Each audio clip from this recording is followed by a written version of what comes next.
Today's story comes with a trigger warning.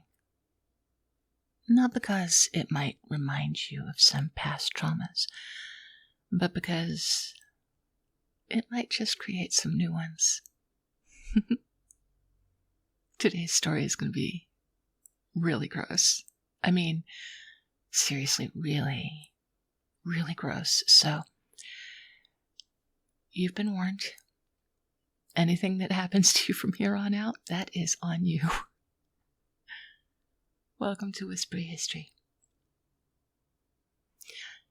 In November of 1970, in a little beach town named Florence, Oregon, population just about 3,000 people, there landed a 45-foot, 8-ton carcass of a sperm whale. The whale had been on the beach for a few days. It was becoming more and more ripe. The smell from the rotting whale was being carried by offshore winds into the small community, and it was only going to get worse. Now, at that time, Oregon beaches were taken care of by the Oregon Department of Transportation. They had consulted with the U.S. Navy and decided that the best course of action would be to blow up the whale with dynamite. Now, in fairness to the people who were running the department at the time, exploding the whale was not their first choice. They considered burying it, but there was the very strong possibility that the waves would uncover it if they did. They considered cutting it up and taking it away in smaller pieces. But nobody was volunteering to be that hands-on with a rotting whale. Burning was a possibility, but for some reason they didn't do that. Perhaps they realized that turning 8 tons of rotting whale into an incense burner wouldn't have gone over well with the local residents. The Department of Transportation put an engineer named George Thornton in charge of the operation. George, suffice it to say, had never blown up a whale before. And he was not an explosives expert. He was an engineer for the Department of Transportation. On occasion, they might have to blow up a boulder that had fallen onto a road, but this sort of thing was a different beast altogether. Literally. An explosion date of November 12th was set at 3:45 p.m. and word got around. And in this era, before home computers and cable television and presumably any other form of entertainment, people came from all around Oregon and Washington to watch a man explode a whale. News reporters were there as well. They interviewed George Thornton, and he was optimistic. He said that he wasn't entirely certain how much dynamite it would take, but he thought if half a ton wasn't enough, and there were still some large chunks left, they could come back tomorrow and set off a few more charges. But he didn't foresee any problems.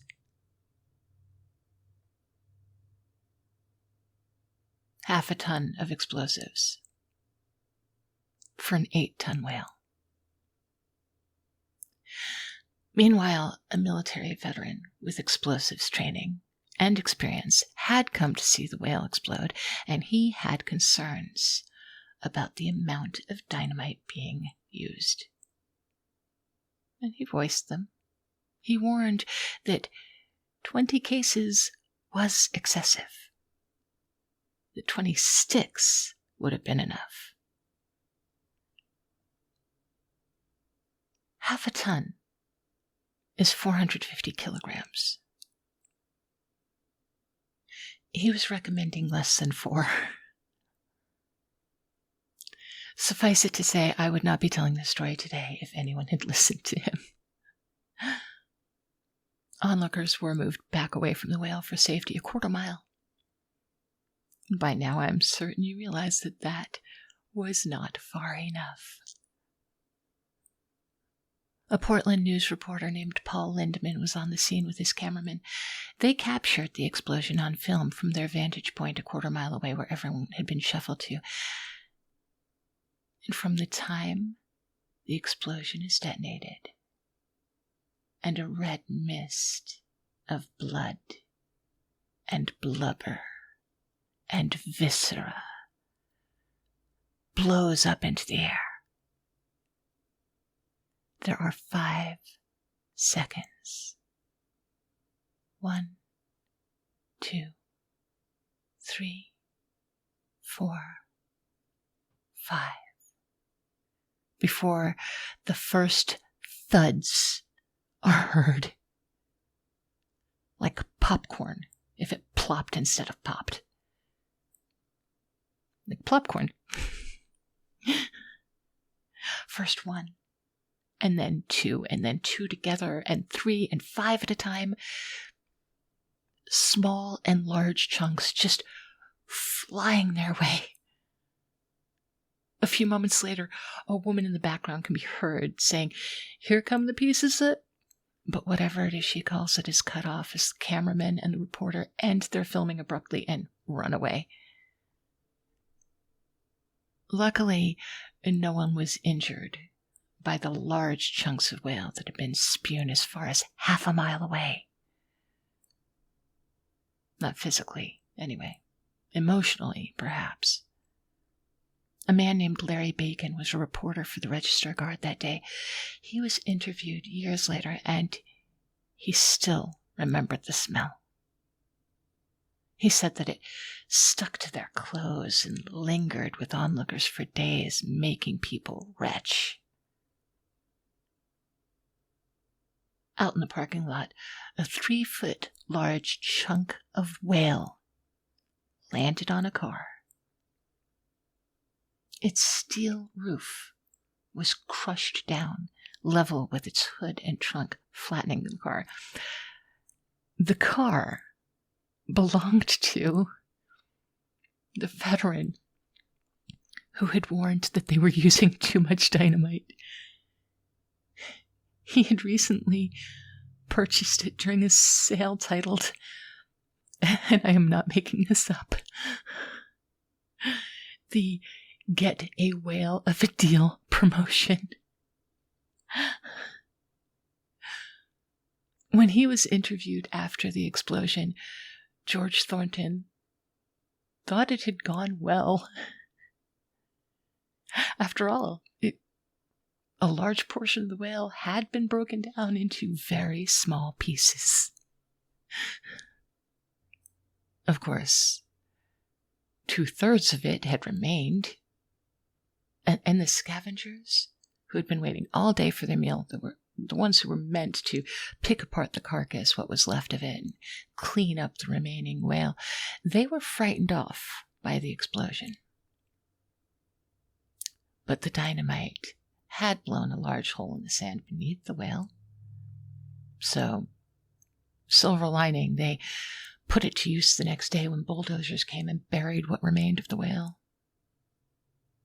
Now, if this story sounds familiar to you, and you're not from the American Pacific Northwest, it could be because it has been recreated in scenes from The Simpsons, Reno 911, and an Australian film called Swinging Safari. The humorist and writer Dave Barry brought this story to the world in 1990 when he was writing for his column in the Miami Herald. He had been a reporter in the 70s, and he'd processed footage of the exploding whale story. He said that at his work, they'd watched it often, especially at parties. By this point, computers were starting to come into every home, and copies of that article were passed from bulletin board to bulletin board. Interest began to grow and grow. A quarter of a century after the incident, the Oregon Department of Transportation started getting more and more calls about the story from people who thought it had only recently occurred, or people who were checking to see if it was just an urban legend. Eventually, footage of Paul Lindman's news report made it online and became a viral video. And 50 years after the event, the news station that had originally aired the footage remastered it and re-released it for the anniversary. Today, the people of Florence, Oregon celebrate and commemorate and memorialize the whale. Each year in November, they have the Exploding Whale Memorial Celebration, where they tell a chunk of history. And they have a whale trail throughout town. A lot of people dress up as whales, like a lot. And they've even created the Exploding Whale Memorial Park near the beach where the whale had landed. These days, Oregon beaches are under the jurisdiction of Oregon State Parks Department. I'm not saying it's because of this incident, but I'm also not saying it. George Thornton was promoted a few months later to the Medford office, where there are no beaches and no whales. He was interviewed 20-odd years later after the whale had been exploded, and he still maintained to that day that it had been a success. He believed that it had been turned into a public relations problem by hostile media reports. After the incident, it did become public policy in Oregon that when a whale lands on a beach, it will be buried where it landed. And for my final update on this story, all those onlookers did eventually get the smell out of their clothes. Thank you for listening to Whispery History. I'll talk to you later.